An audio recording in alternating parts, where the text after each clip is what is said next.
Sunu Presse, à la présentation Aïcha Toupam. Sunu Presse vous est offert par le Grand Carnaval de Dakar. Bonjour. La révocation de Barthélémy Diaz à la mairie de Dakar, le projet de loi des finances entre au sujet sont mis en exergue par les quotidiens reçus ce matin. La loi du plus fort, titre le journal Walf Quotidien, parlant de la révocation de Barthélémy Diaz, l'irruption de la police à la mairie de Dakar, et Taxawu Sénégal qui parle d'une décision d'injustice et arbitraire. Barthélémy Diaz, la double peine, titre le quotidien national Le Soleil, parlant de la radiation de Barthélémy Diaz à l'Assemblée nationale et sa révocation à la mairie de Dakar. Le ci-devant l'ADIL de la capitale a reçu notification par le préfet suite à la saisine d'un dénommé Bayla Gueye, des juristes divisés sur la décision. Le journal Sud Quotidien abonde dans ce même siège et met à sa une Barthélémy Diaz révoqué.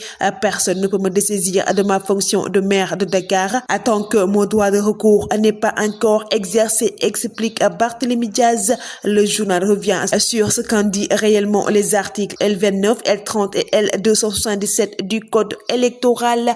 La ville passe du Diaz au Blue Liton. Dans le quotidien L'Observateur, le journal revient sur les secrets de l'aparté entre Barthélémy Diaz et le commissaire central de Dakar, revenant sur le compte rendu d'un après-midi d'interdiction qui a failli virer au pire. Taxawu Sénégal dénonce un acharnement et appelle à une mobilisation populaire. Barth chassé d'Élie par la police après son révocation de son poste de maire de Dakar, nous renseigne le journal Rewmi Quotidien. Le journal de quotidien s'intéresse sur le budget 2025 mais à sa une, la vie de l'État ne ralentit pas. Selon le journal, pas de baisse notable pour la présidence et la primature. Le budget de l'Assemblée nationale a une hausse de 2 milliards de francs CFA. Les grandes lignes d'une première budget du Sénégal du projet, titre le journal Les Échos. Seuls 72,51 milliards attendus sur l'exploitation des hydrocarbures.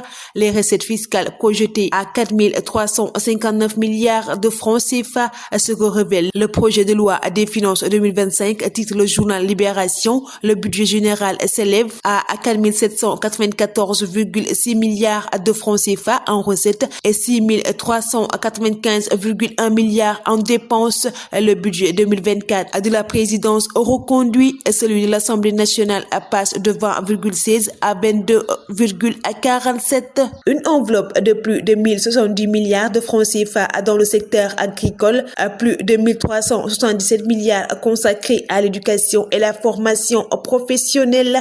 Le journal traite également dans ses colonnes de l'affaire Madiambal Diagne qui a été entendue hier à la sûreté urbaine suite aux plaintes de Sonko. Il retourne lundi et sera entendu sur les plaintes d'Abdoulaye Sylla et Diop Taïf. Pape Thiaw fait l'unanimité à la Fédération sénégalaise de football pour le poste de sélectionneur. Selon Khadim Faye, c'est un coach méthodique et ouvert d'esprit. Le journal revient également sur Gana Gueye et Iliman Ndiaye qui défient Arsenal à 15h. Le Carnaval de Dakar célèbre le riche patrimoine culturel africain.